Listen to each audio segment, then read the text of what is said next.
Hey, this is Larry Osborne here again, and we are talking about preaching for life change. And in this session, I want to talk to you about one of the things that's been most helpful for me to expand my understanding of Scripture, and at times to give me, instead of just the classic text to teach something, another text that will often cause those who've heard the principles before not to tune out because it's being presented in a slightly different light. Now, imagine for a moment that you've got a rock like this in your hands. There are a lot of different ways that you can take a look at this rock. You can put it under a microscope and look at it carefully. You can put it under a very bright light and you will see something different. You can crack it open. It's the same rock. You will see different things. Or you could put it under a blue light and you would see different things in terms of the way the light would respond to the minerals in this rock. Well, it's the same way with Scripture. The Scripture is always the same, but sometimes the lens that we look at it through will cause us to see things that we haven't seen before. And one of my favorites is to search for what I like to call implications. Now, how does that work? Well, it works this way. Instead of only asking, what does the passage say, which is, of course, the starting point, you also might ask, what does the passage say about? Now, there's a subtle difference between these two things. When I ask, what does the passage say, I'm going to get its main meaning as it was presented to the people it was actually written to. Because, of course, all of Scripture, they're real letters, real histories written to real people in real time. And our starting point is to understand it in that context. But there are many principles that are underneath the main message of a passage.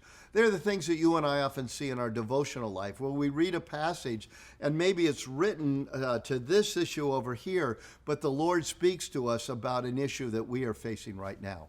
So let me flesh this out a little bit more for you. Let's say you're preaching on marriage.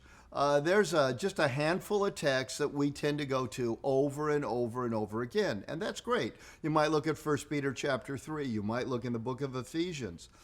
But I wonder this. Have you ever thought of teaching a series on marriage from the book of James? Try this little project that we ask people to do in our preaching workshops that we do here. We ask people to take the book of James and to read it and to ask this question, what does this teach me about marriage?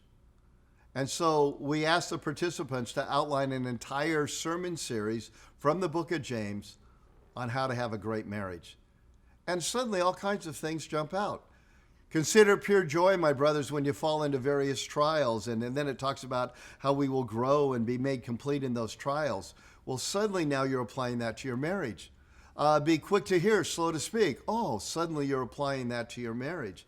And I have found one of the things that has been most eye-opening for me in Scripture is after I've read through the Bible many times, seeing what it explicitly says, but to begin to ask what it implicitly says. And the best way to do that is ask a question.